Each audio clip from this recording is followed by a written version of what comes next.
Assalamualaikum warahmatullahi wabarakatuh. Aksi nyata modul 1.4 Budaya Positif. Sebelumnya, perkenalkan, saya Nutfatin Lubus, calon guru penggerak Angkatan 7 pada UPTD SDN 2 Tenajar Kidul, Kabupaten Indramayu, Balai Besar Guru Penggerak Provinsi Jawa Barat. Perkenalkan pula, Bapak Yahya Salya SPD MMPD selaku fasilitator dan Bapak Abdullah SAG selaku pengajar praktik.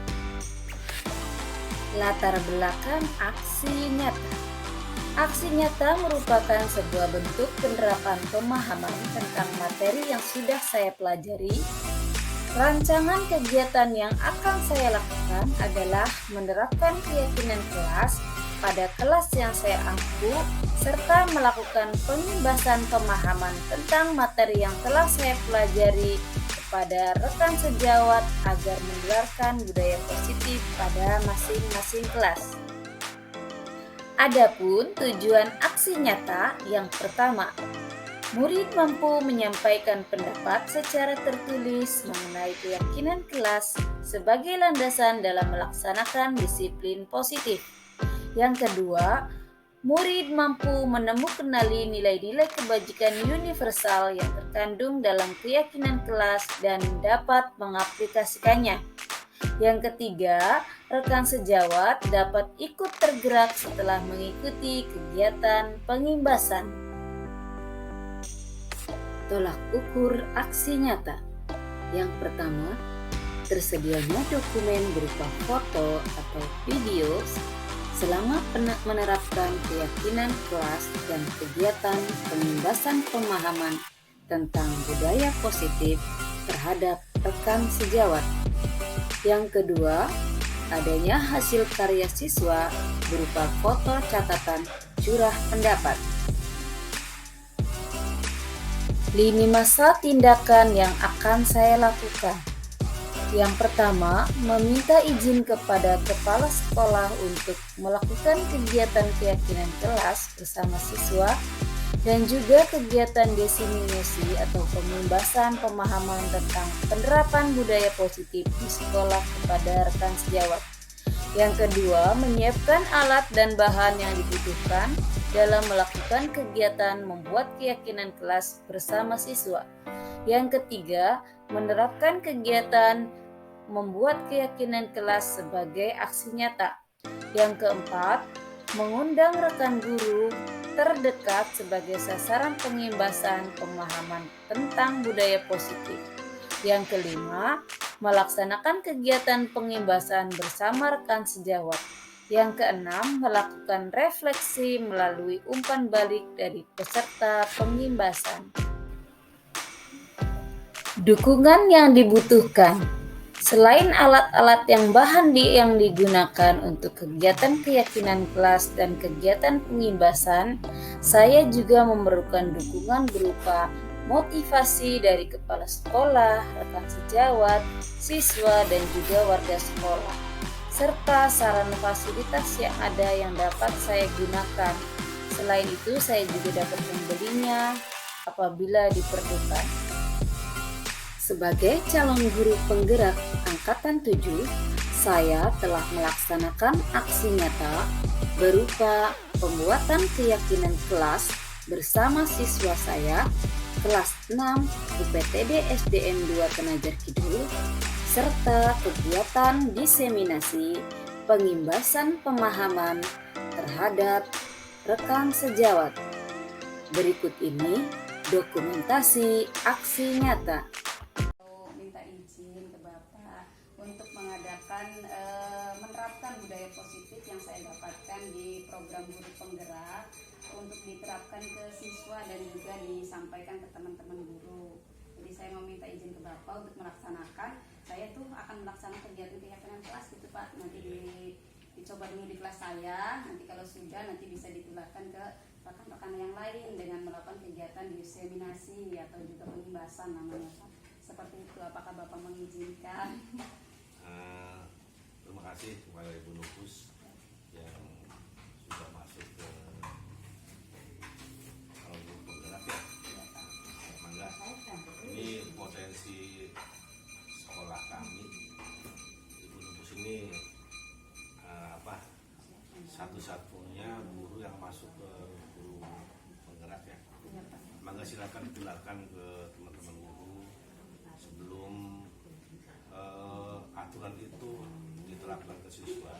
Silakan dimantapkan dulu rekan-rekan gurunya. Biar nanti rekan-rekan sudah ngerti semua bahwa bagaimana cara memberikan aturan kelas ke anak itu seperti apa. Silakan dikondisikan mau punya papan. Saya serahkan sepenuhnya kepada Ibu Nupus. Ya Pak, terima kasih. Nanti kira-kira budaya positif itu benar-benar bisa diterapkan. Di antaranya kayak misalnya tadi pembuatan keyakinan kelas, kemudian juga mengatasi masalah siswa itu bisa dengan segitiga restitusi Bapak. Jadi segitiga restitusi itu kita itu tidak menjudge atau langsung menilai anak itu salah. Justru kita itu merangkul anak untuk diajak berdialog. Setelah berdialog kita itu anak itu nantinya akan menemukan sendiri gitu cara memperbaiki kesalahannya. Dia juga akan tahu oh saya seperti ini salah gitu. Nanti dikaitkan lagi dengan keyakinan kelas yang ada gitu Pak. Mangga diterapkan Ya Pak, rencananya nanti hari Rabu Pak, hari Rabu karena saya kan membuat ini dulu ya, membuat slide dulu untuk ditayangkan ke teman-teman gitu. Jadi harus ada persiapan. Setelah Bapak mengizinkan saya membuat persiapan, nanti rencananya hari Rabu dilaksanakannya Pak. Mangga. Ya baik Pak, terima kasih Bapak. Sama-sama, semoga sukses. Amin. Berikut ini dokumentasi selama kegiatan pembuatan keyakinan kelas yang sudah saya terapkan tentunya di kelas 6 UPTD SDN 2 Tenajar Kidul. Untuk hari ini kita itu akan membuat keyakinan kelas ya. Aturan yang kalian buat sendiri ya sesuai dengan pendapatnya masing-masing. Inilah tujuannya supaya kelas itu jadi kondusif ya. Ada aturan apa saja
hasil curah pendapat yang telah diperoleh selama kegiatan pembuatan keyakinan kelas bersama siswa. Di antaranya, yang pertama, tidak ada keributan saat belajar. Yang kedua, dilarang mencoret pagar dan tembok, khususnya di kelas. Yang ketiga, tidak membuang sampah di kelas. Yang keempat, tidak boleh memakai sepatu di kelas. Yang kelima, masuk tepat waktu. Yang keenam, tidak melawan guru. Yang ketujuh, tidak boleh berantem atau bertengkar. Yang kedelapan, tidak boleh makan di dalam kelas. Yang kesembilan, tidak boleh bolos. Yang kesepuluh, tidak boleh berkata negatif supaya kelas nyaman dan tertib. Yang kesebelas, menjaga ketertiban kelas agar menciptakan suasana yang damai. Dari poin-poin yang sudah diperoleh, saya dan murid-murid saya meninjau kembali kata-kata yang sudah ada agar lebih baik untuk diterapkan dengan kata-kata yang positif. Sebagai contoh, tidak melawan guru dapat diganti dengan menghormati guru. Kemudian, tidak boleh berantem atau bertengkar dapat diganti dengan menjaga kerukunan. Kemudian, tidak membuang sampah di kelas dapat diganti dengan menjaga kebersihan kelas, dan kata-kata yang lain. Pembuatan keyakinan kelas tersebut sangat memberikan pengalaman berharga untuk murid-murid saya karena telah dilibatkan dalam membuat aturan untuk kenyamanan kelasnya. Setelah kegiatan keyakinan kelas, saya merefleksikan kegiatan tersebut melalui beberapa testimoni dari murid-murid saya.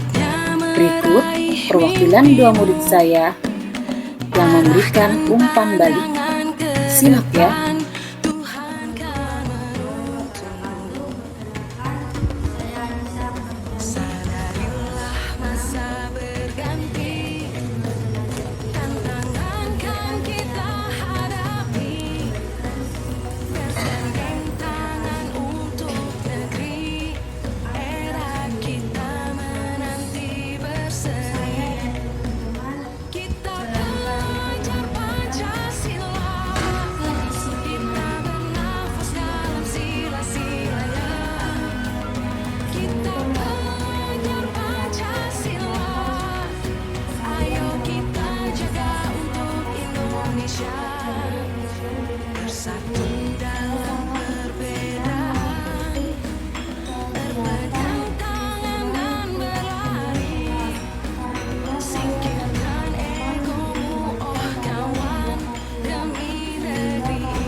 Dokumentasi kegiatan diseminasi tentang budaya positif.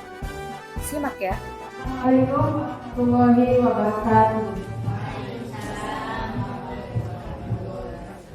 Sebelumnya terima kasih untuk Bapak Ibu semuanya yang sudah menyempatkan hadir di sini di ruang pertemuan kita hari ini. Sebelumnya perkenalkan dulu, nama saya Nutfatul Mukus, calon guru penggerak angkatan 7 UPTD SDN 2 Tenajar Kidul, Kabupaten Indramayu, Provinsi Jawa Barat. Membahas tentang diseminasi saya kepada Bapak Ibu untuk memberikan budaya positif yang bisa diterapkan di sekolah kita. Baik, langsung saja. Diseminasi modul 1.4 yaitu tentang budaya positif.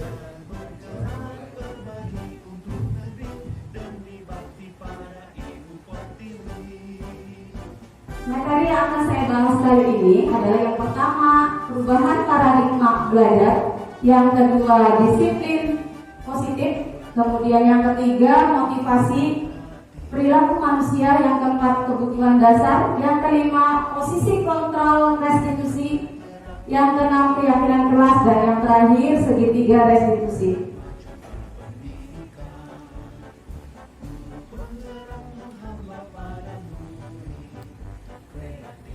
Baik, sebelum kita ke materi budaya positifnya, sebelumnya kita ke perubahan paradigma belajar. Ya, menurut Ki Hajar Dewantara, filosofi pendidikan, menurut beliau pendidikan adalah proses menuntun segala laku murid sesuai kodrat anak, baik itu kodrat alam maupun kodrat zamannya, sehingga anak itu akan mencapai keselamatan dan kebahagiaan setinggi-tingginya sebagai manusia maupun sebagai anggota masyarakat.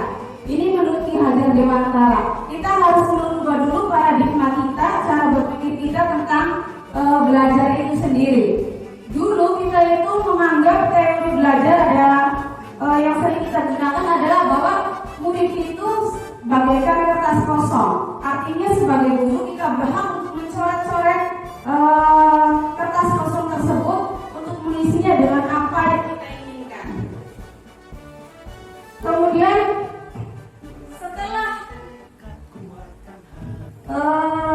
setelah saya pelajari ya bahwa teori anak itu yang ada 3. Yang pertama ada murid itu bagaikan kertas kosong, yang kedua bagaikan kertas yang sudah dicoret-coret dengan tulisan samar, dan yang terakhir teori konvergensi. Jadi ada 3. Yang pertama kertas kosong itu disebutnya dengan teori tabula rasa, dan yang kedua itu teori negatif, dan yang ketiga adalah teori konvergensi. Nah, sekarang yang diperkenalkan oleh Ki Hajar Dewantara itu yang lebih sesuai adalah teori konvergensi, di mana teori konvergensi ini menganut bahwa anak itu bagaikan tulisan yang sudah terisi, ya. Jadi ada tulisan-tulisan sama di situ, baik itu tulisan-tulisan positif maupun negatif. Nah, tugas kita sebagai guru adalah memperjelas atau memperjelas tulisan-tulisan sama itu dengan tulisan-tulisan negatif positif, sehingga murid akan lebih positif, ya. Tidak yang negatifnya kalau bisa disamakan, atau kalau bisa sampai hilang yang negatifnya. Kemudian paradigma kita juga harus berubah. Sebelumnya kita itu berpikir bahwa pembelajaran itu berpusat pada guru. Jadi guru itu di depan menerangkan dan siswa hanya mendengarkan, ya.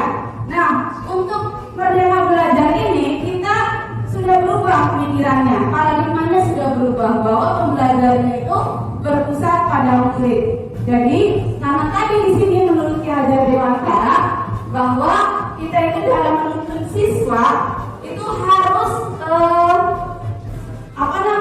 harus sesuai dengan kodratnya, kodrat alam anak dan kodrat zamannya. Jadi kalau anaknya itu di lingkungannya itu lingkungan pedesaan, kita bisa menerapkan pembelajaran yang berkaitan dengan yang ada di pedesaan, misalnya cara menanam padi dan lain sebagainya. Atau kalau misalnya kita itu daerah yang ramai dekat orang pesisir, ya, itu bisa kita mengajarkan anak dengan dibawa ke laut supaya mengenal biota-biota laut dan lingkungan-lingkungan pantai seperti itu. Jadi kita belajar untuk mengenali potensi anak dulu. Kemudian juga zamannya, ya, mengikuti zaman. Walaupun kita itu belajar dalam mendidik anak, kita ikuti zamannya. Jadi jangan seperti dulu, ya. Hanya seperti dulu aja yang ada di depan, gurunya, anaknya harus berdaftar, dia sekarang tidak, ya. Jadi anak itu harus diberi kebebasan. Kebebasan sendiri tidak bebas secara sepenuhnya, tapi bebas untuk berekspresi, ya, seperti itu. Kemudian yang ketiga ada guru itu seperti petani tadi, ya. Karena menurut Ki Hajar Dewantara, guru itu menuntun, ya, jadi hanya menuntun laku murid. Jadi memang menurut teori tabiat atau watak orang atau watak anak itu tidak ada yang bisa dirubah dan ada yang tidak bisa dirubah, ya.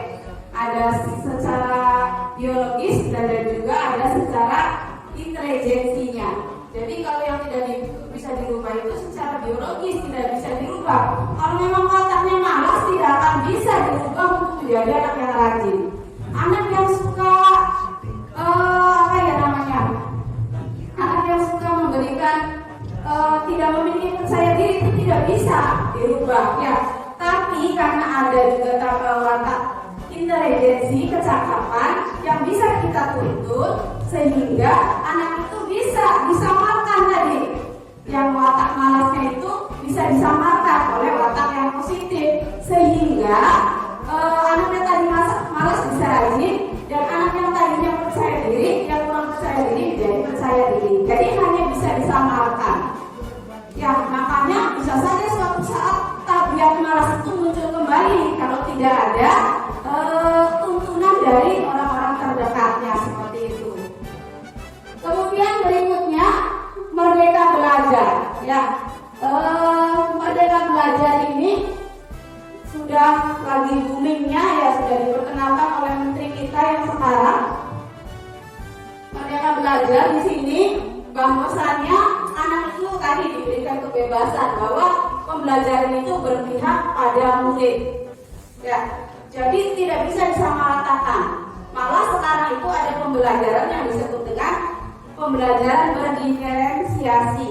Jadi bukan dibeda-bedakan apa namanya ya, kelompokkan karakteristik seperti apa. Misalnya yang ini gemar pantun, bisa satu pembelajaran dengan desain yang berbeda. Itu namanya pembelajaran berdiferensiasi.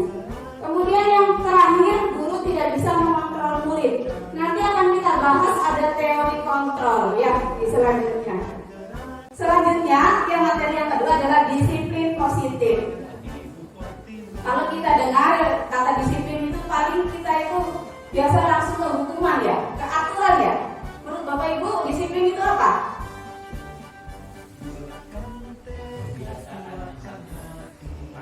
Kebiasaan yang tepat ya, berarti berkaitan dengan aturan. Jadi kita itu harus sesuai aturan lah, saklek ya, gitu ya. Nah, menurut Bapak Pendidikan kita di Hajar Dewantara menyatakan bahwa di mana ada kemerdekaan, disitulah harus ada disiplin yang kuat. Sungguh pun disiplin itu bersifat self-disiplin. Jadi artinya kita sendiri yang mewajibkan kita dengan skala-skalanya, tetapi itu juga sama saja.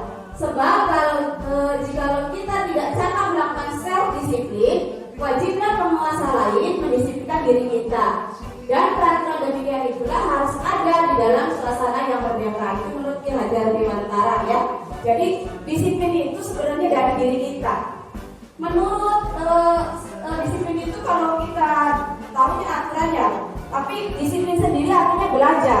Jadi kita belajar untuk mendisiplinkan atau untuk menciptakan nilai-nilai positif yang ada di diri kita. Jadi bukan karena orang lain. Makanya di sini ada mendisiplinkan diri kita. Kalau kita yang tidak bisa disiplin, nanti orang lain yang akan mendisiplinkan kita. Kalau seperti itu berarti ada yang namanya dorongan eksternal, bukan dari internal diri kita. Ya, kalau dari eksternal itu berarti dari orang lain. Akhirnya apa? Timbulnya rasa terpaksa. Kalau dari diri sendiri tidak terpaksa. Ya, jadi makanya di sini nanti tujuannya adalah ke disiplin diri atau self disiplin. Berikutnya motivasi perilaku manusia. Menurut Daniel Gossen dalam bukunya Restructuring School Discipline menyatakan ada 3 motivasi manusia. Jadi ada 3 motivasi. Ya, yang pertama untuk menghindari ketidaknyamanan atau hukuman. Pasti kita sering dengar anak-anak itu melakukan disiplin karena tak dihukum, karena tidak nyaman dan sebagainya ya. Kemudian yang kedua untuk mendapatkan imbalan atau penghargaan. Kita sudah sering ya, para guru itu sering memberikan imbalan atau penghargaan kepada muridnya, tujuannya untuk memotivasi. Kemudian yang ketiga itu motivasi anak itu ada juga yang untuk menjadi orang yang mereka inginkan dan menghargai diri sendiri dengan nilai-nilai yang mereka percayai. Nah, yang ditujukan adalah yang ini, yang nomor 3. Nomor 3 ini harus kita coba terapkan. Jadi kira-kira anak itu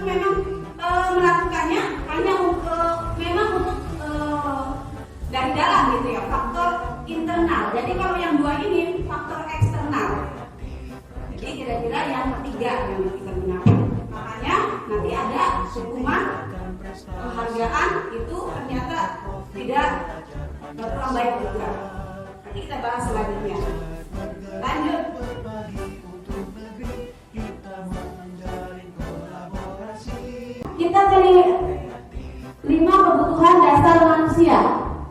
Sebagai seorang guru kita harus mengetahui dasar kebutuhan anak didik kita, ya.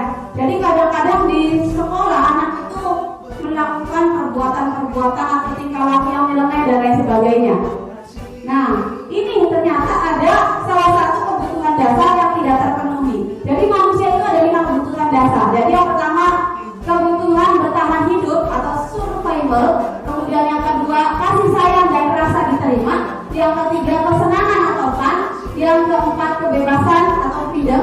Yang kelima kekuasaan atau power. Ya, ini 5 kebutuhan dasar. Jadi kalau salah satunya tidak terpenuhi, maka akan mencari cara untuk memenuhi kebutuhan dasarnya. Contoh misalkan kebutuhan dasar yang pertama bertahan hidup itu berkaitan dengan sandang, pangan kan? Ya, ketika belum sarapan misalnya di rumah, kemudian datang ke sekolah, kadang minta makanan punya teman, gitu kan? Ya, sehingga temannya ini merasa risih. Nah, itu kadang kebutuhan dasarnya tidak terpenuhi. Jadi kita sebagai guru harus jeli, harus tahu, kenapa sih anak berperilaku seperti ini, gitu ya. Kemudian yang kedua kasih sayang dan rasa diterima. Banyak kan anak yang di sekolah itu nakal dan lain sebagainya. Mungkin di rumahnya kurang kasih sayang. Ya, jadi pengen diterima sama orang-orang di sekitarnya. Seperti itu. Kemudian yang ketiga kesenangan kan. Yang namanya anak itu pada dasarnya bermain. Kodratnya itu bermain.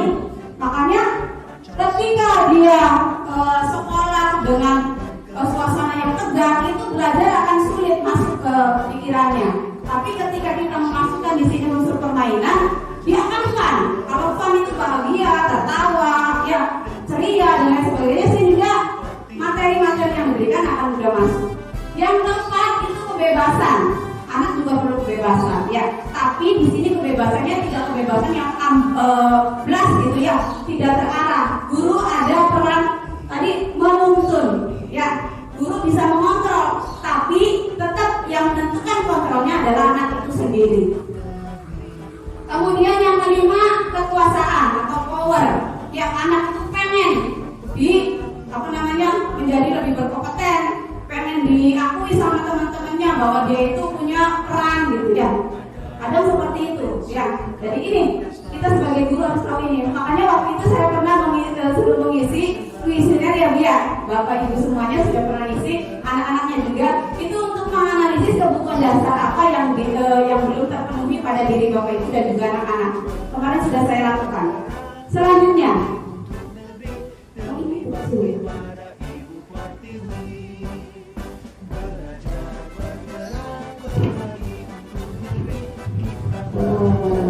yang kelima posisi kontrol guru ya. Kalau kita sudah tahu tadi kebutuhan dasarnya, guru itu punya kontrol ya di sekolah ya. Macam-macam. Yang pertama ada penghukum, guru itu sebagai penghukum, ada juga pemberi rasa bersalah, sebagai teman, sebagai pemantau dan sebagai manajer. Nah, kita harus tahu posisi mana yang tepat untuk diri kita sebagai guru yang baik, sebagai guru yang mampu membudayakan budaya positif tadi ya. Kalau penghukum ini biasanya tidak pernah mendengarkan alasan anak.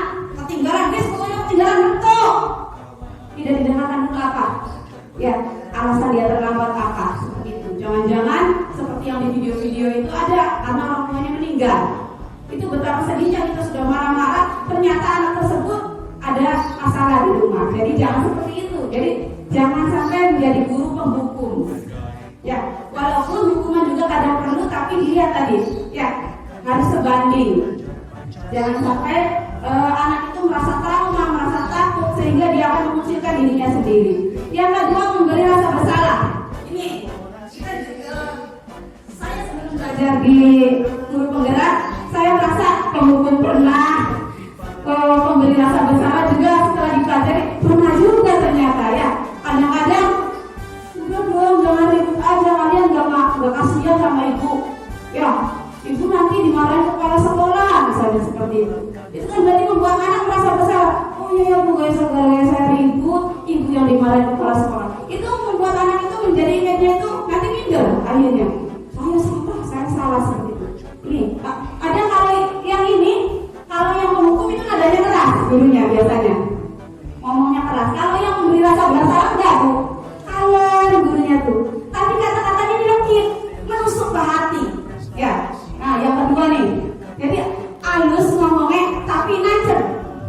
Ya, seperti itu yang kedua. Nah, yang ketiga, ada guru itu kontrolnya sebagai teman. Ya, sebagai teman itu berarti bagus nggak kalau antara guru dan siswa sama gitu, berteman? Ya sebenarnya bagus, anak itu akan dekat ya Bu ya, memberikan nanti gambaran, cerita dan sebagainya, dia tidak akan segan. Tapi takutnya yang sebagai teman ini hanya pada guru tersebut, ketika dia ada sama guru lain beda, itu dia. Jadi yang teman juga kurang bagus kayaknya ya. Kemudian yang keempat, pemantau. Kalau pemantau ini biasanya pakainya data. Ya, kamu sudah tambah 10 kali. Ini gimana nih? Ya. Jadi ada data. Jadi datanya ada. Itu sebagai pemantau. Kemudian yang kelima ini manajer. Nah, kalau manajer ini berarti dia itu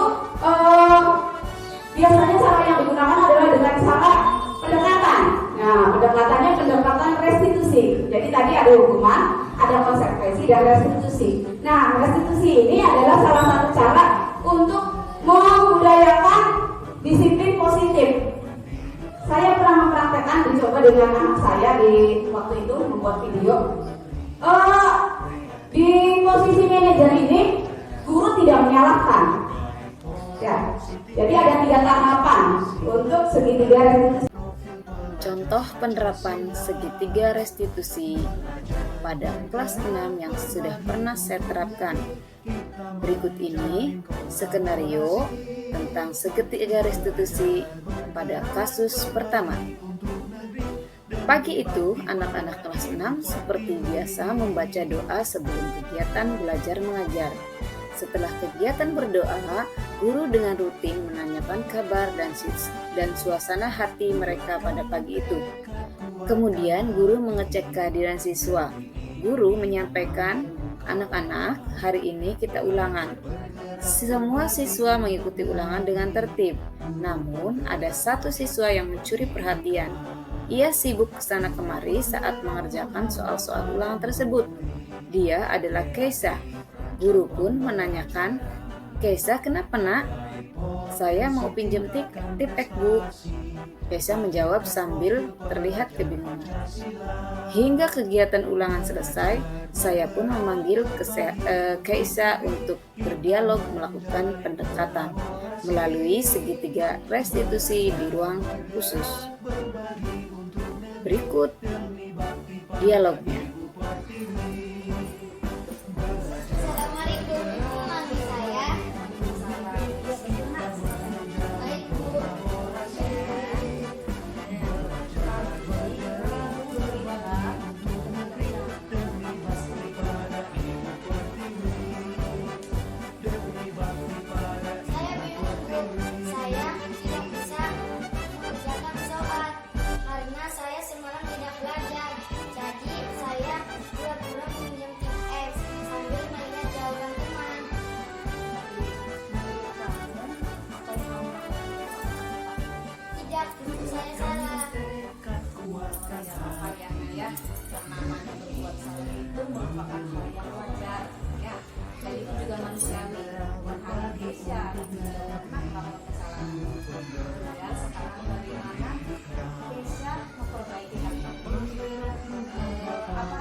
Berkaitan dengan kejadian hari ini.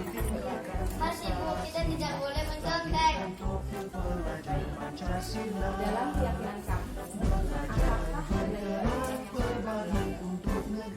Mencontek itu berbuat tidak betul. Berarti saya sudah melakukan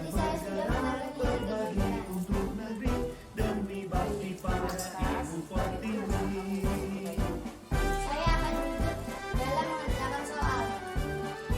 kapan kamu akan melakukan hal itu? Sekarang Bu, kalau diizinkan, saya akan mengulang soal-soal tadi. Selain menilai kewajiban yang tadi, kira-kira menilai kewajiban apa yang harus dilakukan? Saya akan mengurangi bermain HP dan juga akan memperbaiki cara belajar saya agar tidak mencontek lagi saat ulangan. Lantas, siapa yang akan membantu kamu? Sekolah saya akan meminta bantuan kepada ibu dan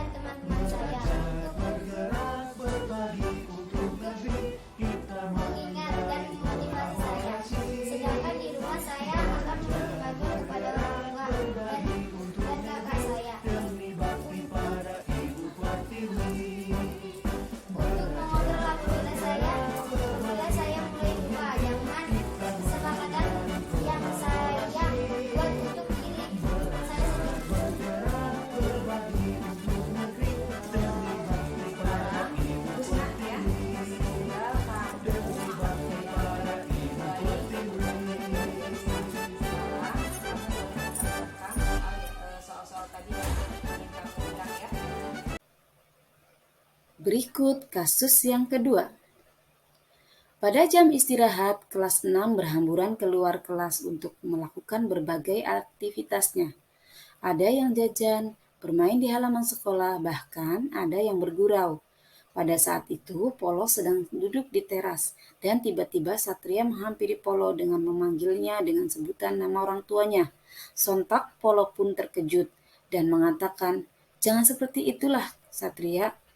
Saya tidak suka kamu membawa-bawa nama orang tua saya." Satria pun tidak menghiraukan, ia pun terus meledek. Akhirnya, Polo pun marah dan mendorong Satria hingga hampir jatuh. Untungnya ada Ilham di belakangnya yang menahan. Saat kejadian itu, Zahra langsung melaporkan kepada saya, dan saya pun langsung memanggil Satria dan Polo untuk mencari solusi dari permasalahan tersebut. Berikut langkah-langkah kegiatan restitusi pada kasus tersebut. Simak baik-baik. Waalaikumsalam warahmatullahi wabarakatuh. Silakan duduk, Nak. Baik, Bu. Banyak waktunya di sini. Ya. Tadi itu Ibu mendapat laporan dari Zahra, ya. Katanya ada kejadian di sekolah. Ya, tadi di jam istirahat. Kira-kira apa yang terjadi, coba diceritakan Ibu. Ini nih Bu, gara-gara dia nih Bu. Kamu. Sudah. Ya, tidak apa-apa. Ibu di sini bukan mau mencari siapa yang salah, siapa yang benar, tidak ya. Karena berbuat salah itu memang hal yang wajar. Sebagai manusia, kita itu bukan manusia yang sempurna. Jadi pasti pernah melakukan kesalahan. Begitupun dengan ibu juga sampai umur sekarang itu pasti pernah melakukan kesalahan ya. Karena tadi manusia itu tidak ada yang sempurna. Ibu tuh memanggil kalian ke sini hanya ingin mengobrol ya. Ibu mau tahu kejadiannya. Sekarang Ibu mau tanya ke Satria. Kenapa Satria melakukan hal itu? Sebenarnya saya hanya bercanda Bu. Saya hanya ingin bergurau pada Polo dan teman-teman. Tapi bercanda kamu tuh kelewatan. Saya tidak suka kalau membawa-bawa nama orang tua saya. Ya juga sih, tapi saya kan cuma bercanda. Jadi kamu jangan mendorong saya. Kamu juga kalau diperlakukan seperti itu tidak akan terima kan? Sudah ya Polo sudah ya. Sekarang menurut Polo perbuatan yang kamu lakukan itu apakah tepat? Tidak Bu, saya salah karena telah menyakiti orang lain. Lantas bagaimana dengan kamu Satria? Saya juga Bu salah. Sudah menyinggung perasaan orang lain. Baik, setiap tindakan itu pasti memiliki tujuan ya. Bisa saja Polo melakukan hal yang lebih buruk daripada yang tadi, bukan hanya mendorong, tapi bisa saja Polo itu melakukan perbuatan yang lebih seperti memukul atau yang lainnya, bisa menendang dan lain sebagainya ya. Tapi Polo tidak melakukan hal itu. Nah, Satria juga sama. Bisa saja kalau Satria tidak menahan diri ya, bisa saja Satria itu bisa membalas dorongan dari Polo, sehingga apa? Bisa memicu pertengkaran. Tapi Ibu lihat kalian itu tidak melakukannya ya. Berarti Ibu mau tanya, kalian pasti punya alasan kan? Iya Bu, karena kalau saya membalas berarti saya sama saja dengan Polo. Apalagi saya tahu kalau saya yang salah karena memulai perbuatan itu. Iya Bu, saya pun demikian. Kalau saya memukul berarti akan menambah masalah. Baik kalau begitu. Masihkah kalian ingat keyakinan kelas yang pernah kita sepakati? Apakah keyakinan kelas yang sudah kalian langgar? Masih Bu, kita harus menghargai, tenang dan tidak boleh berkata kasar atau negatif. Baik, kira-kira nilai-nilai kebajikan apa yang sudah kalian langgar? Nilai toleransi, nilai menghargai dan juga solidaritas. Ya, baik. Sekarang bagaimana cara kalian untuk memperbaikinya? Saya akan meminta maaf kepada Polo dan akan memilih cara bergurau yang tidak akan menyinggung perasaan Polo Bu. Bagaimana dengan kamu Polo? Saya juga akan maafkan dan juga minta maaf kepada Satria karena sudah berlaku kasar lain. Itu saya juga akan mengatur emosi saya supaya lebih bersabar dalam menghadapi Kesalahan ya maksudnya ya. Oke. Kapan kalian akan mulai melaksanakan hal itu? Sekarang. Seperti apa coba? Baik ya, kalian sekarang karena sudah saling menyadari, kalian sekarang boleh kembali bersama teman-teman kalian. Baik Bu, sama-sama. Baik, terima kasih Bu.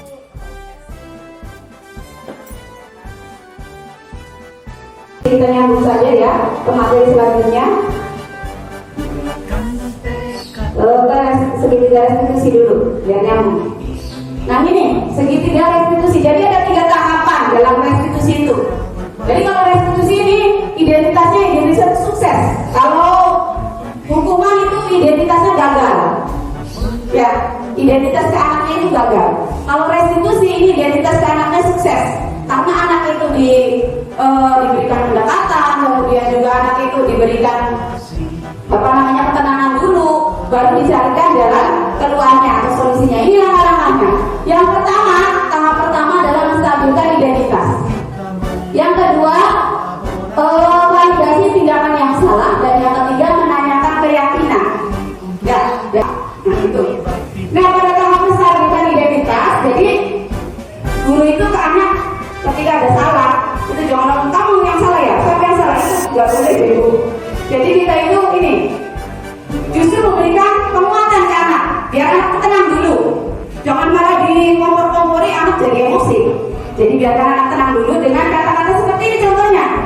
Setiap orang pernah melakukan kesalahan, ya. Kamu bukan satu-satunya orang melakukan kesalahan, ibu juga pernah. Pasti dong manusia itu tidak sempurna, pasti pernah melakukan kesalahan. Jadi anak, jadi bukan saya saja yang salah, ibu atau guru saya pernah salah. Jadi anak itu tenang dulu.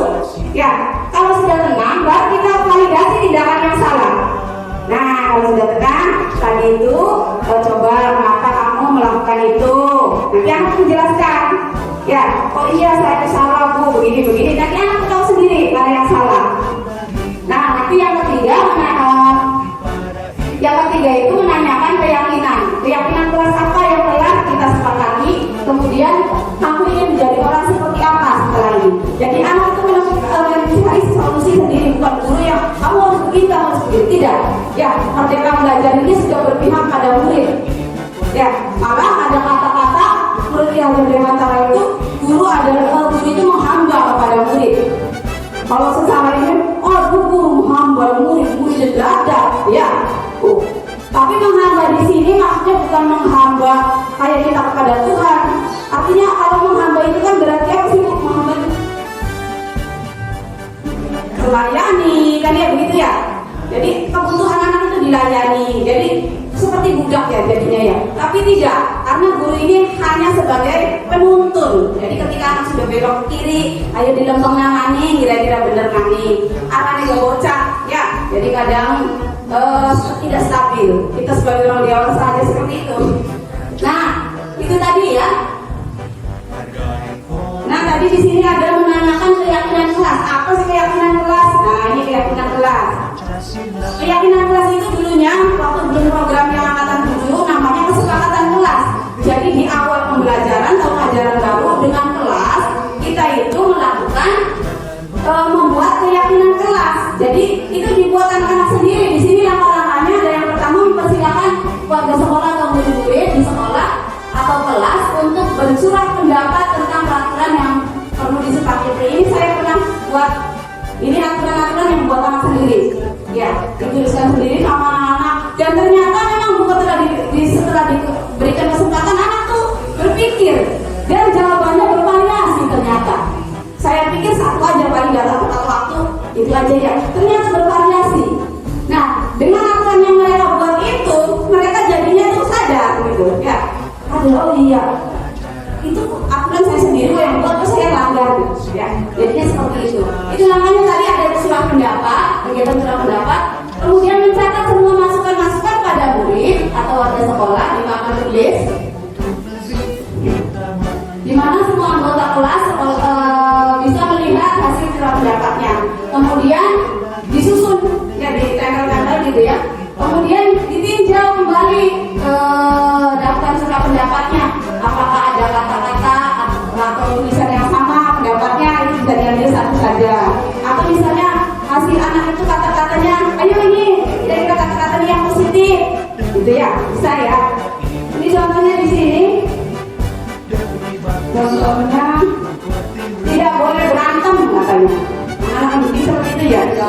berantem, tidak boleh dengan sebagainya. Kita bisa gunakan dengan kata positifnya, berarti tidak berantem itu hidup rukun misalnya, atau saling menghargai seperti itu. Jadi bisa divalidasi kata-kata yang positif. Kemudian pendalaman pemahaman untuk peraturan yang tinjau ulang keyakinan sekolah kelas secara bersama-sama. Seharusnya setelah beberapa peraturan telah disatukan menjadi beberapa keyakinan, maka jumlah butir pernyataannya kemungkinan akan berkurang, tidak sebanyak yang tadi ya. Kalau sudah ditinjau, nanti yang terakhir adalah biasanya dibuat seperti misalnya poster atau apa supaya menarik keyakinan kelasnya, kemudian ditempel bisa di kelas. Kalau peraturan kelas, kalau peraturan sekolah berarti bisa ditempel di majalah dinding dan lain sebagainya, gitu yang bisa terbaca oleh semua. Nah ini contoh keyakinan kelasnya. Kelas 1, keyakinan kelas 1 misalnya ya. Setiap anggota kelas perlu belajar. Setiap anggota kelas perlu senang. Setiap anggota kelas perlu melakukan tugas. Setiap anggota kelas perlu saling menghargai. Setiap anggota kelas perlu merasa aman. Ini keyakinan kelas 1 ya. Ada juga ini yang SMP. Ini yang SMP yang ada rasa hormat. Misalnya hormat. Kami meyakini bahwa sangat penting untuk menghormati semua orang dan barang milik orang lain. Misalnya barang milik orang lain kalau kita pinjam kadang taruh kayak misalnya pinjam pensil dibalikin asal aja. Nah itu bisa nanti aturannya dibuat mengembalikan ke tempat semula gitu ya. Jadi ini nanti mangga silakan di semester 2 barangkali dibuat ya dan kelasnya supaya ada kesepakatan dengan anak-anak. Jadi anak itu terlibat untuk membuat aturan sendiri gitu ya. Jadi tidak kita yang memberikan aturan, kamu harus begini, kamu harus begitu. Nah tidak seperti itu. Berarti sudah selesai Bapak Ibu. Itu tadi materi yang saya sampaikan. Barangkali ada sesi tanya jawab, silakan. Satu orang atau 2 orang. Tanya apa mengenai tadi kaitannya dengan budaya positif ya. Terima kasih. Ayo, mangga Bapak Adi Setiadi, SPD. Berkaitan tadi dengan mendisiplinkan siswa, apa harus sepenuhnya untuk mendisiplinkan siswa itu dengan reward and punishment? Oh iya, bagus sekali. Reward itu berarti penghargaan ya Pak. Ya. Terus Ada cara lain selain itu yang bisa diterapkan di sekolah ini? oh iya, baik. Terima kasih Bapak. Baik, tadi pertanyaannya berkaitan dengan punishment dan reward ya. Punishment itu tadi hukuman. Ternyata hukuman itu bisa saja menghancurkan apa namanya ya? Bisa aja menghancurkan karakter, membunuh karakter siswa. Jadi tadi pertanyaannya selain hukuman dan penghargaan, ya bisa Bapak. Tentu saja bisa dengan cara apabila kita bisa memberikan kata-kata yang bagus gitu. Jadi dengan langsung misalnya kita melihat anak nih ada yang buang sampah, ya, wah berarti si Fajar ini sudah memiliki empati, bagus sekali. Nah itu bisa, itu juga kan reward tapi tidak bukan hadiah ya, tapi lebih kepada kata-kata pujian. Jadi anak itu akan termotivasi gitu. Oh iya, yang lainnya juga gitu ya, gitu ikutin seperti itu Pak. Cukup? Iya. Yang lainnya sudah cukup? Ya, baik.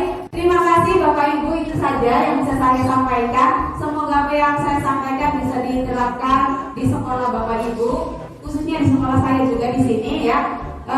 Kedepannya kita sama-sama memberikan yang terbaik untuk pendidikan, karena pendidikan itu bukan pendidikan yang seperti dulu lagi ya, yaitu pendidikan yang lebih maju. Kira-kira nanti 100 tahun kemudian kita menciptakan generasi emas ya. Di 100 tahun anak-anak yang mempunyai kemampuan digital yang hebat, tapi juga berkarakter profil pelajar Pancasila, beriman dan bertakwa, berkebinekaan global, bergotong royong, mandiri, kreatif ya, dan juga berpikir kritis. Itu kira-kira seperti itu. Jadi IT-nya jalan tapi karakternya juga jalan. Terima kasih atas kurang dan lebihnya, mohon maaf. Wabillahi taufiq wal hidayah. Wassalamualaikum warahmatullahi wabarakatuh.